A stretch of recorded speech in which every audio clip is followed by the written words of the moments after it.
ఈరోజు పత్రికలో ఒక జబర్దస్త్ న్యూస్ కనిపించింది. విశాఖలో జబర్దస్త్ నటి కోసం రేవ్ పార్టీ అట. మద్యం మత్తులో టీడీపీ నేతల కుమ్ములాట అట. మహిళల విషయమే 2 వర్గాల ఘర్షణ అట.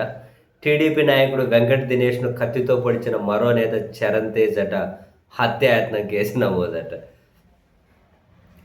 విశాఖపట్నంలో జరిగిన ఒక రేవ్ పార్టీలో తెలుగుదేశం నేతలు మహిళల విషయంలో కుమ్ములాటకు దిగారు.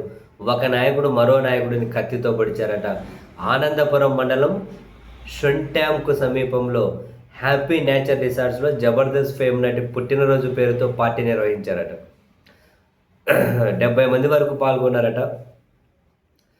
తెలుగునాడు స్టూడెంట్స్ ఫెడరేషన్ టీఎన్ఎస్ఎఫ్ దాని పార్లమెంటరీ పార్టీ అధ్యక్షుడు రత్నకాంత్, టీడీపీ నేత బోండా రవికుమార్, పలువురు టీడీపీ టీఎన్ఎస్ఎఫ్ నాయకులు, మహిళా నేతలు పాల్గొన్నారట. ప్రధానంగా గాజువాకకు చెందిన ఒక మహిళా నేతతో పాటు పలువురు మహిళలు వేడుకల్లో ఉన్నట్టు తెలుస్తుందట. మొత్తం విదేశీ మద్యాన్ని ఉపయోగించారట.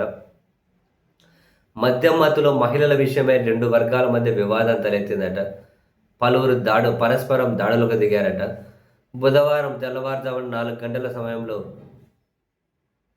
అరకులో రిసార్ట్ నిర్వహిస్తున్నటువంటి టీడీపీ నేత ముమ్మల వెంకట దినేష్కు మరో నాయకుడు ఎర్రా చరణ్ తేజ్ వెంకట దినేష్ను మరో నాయకుడు చరణ్ తేజ్ కత్తితో పొడిచారట. వర్ణి పాసుగల ఎడమ భుజం వెనక తీవ్ర గాయమైన దినేష్ని విశాఖ విమ్స్కు తరలించారట.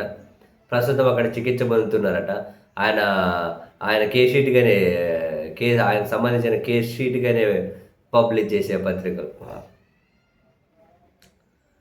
సో వాస్తవానికి తెల్లవారుజామున జరిగితే బుధవారం సాయంత్రం వరకు దీని మీద ఎవరు స్పందించలేదట పోలీసులు. అందరూ అధికార పార్టీ వాళ్ళే కాబట్టి దీన్ని ఎట్లో గట్లా చిన్నదిగా చూపి దీన్ని ఏం లేకుండా చేయాలనే రాజీ ప్రయత్నాలు జరిగాయట. పొరపాటున కత్తి తగిలిందని చెప్పి కేసు నమోదు కాకుండా చూసేందుకు పోలీసులపై ఒత్తిళ్లు కూడా వచ్చాయట. అయితే ఆసుపత్రిలో మెడికో లీగల్ కేసుగా నమోదైతే తప్పనిసరి పరిస్థితుల్లో ఆనందపురం పోలీసులు ఎర్రా చరణ్ తేజ్పై హత్యాయత్నం కేసు నమోదు చేశారట. ప్రస్తుతం చరణ్ తేజ్ పోలీసుల అదుపులో ఉన్నట్లు సమాచారం అట.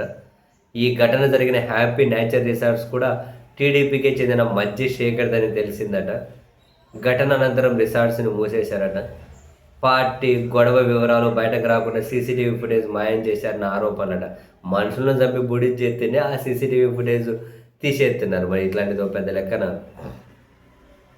మరి వేడుకలకు అనుమతి ఉందా లేదా, మద్యం విదేశాల నుంచి అట్లు వచ్చింది ఏంది, ఇవన్నీ ఏం బయటకు రావు. ఇంకా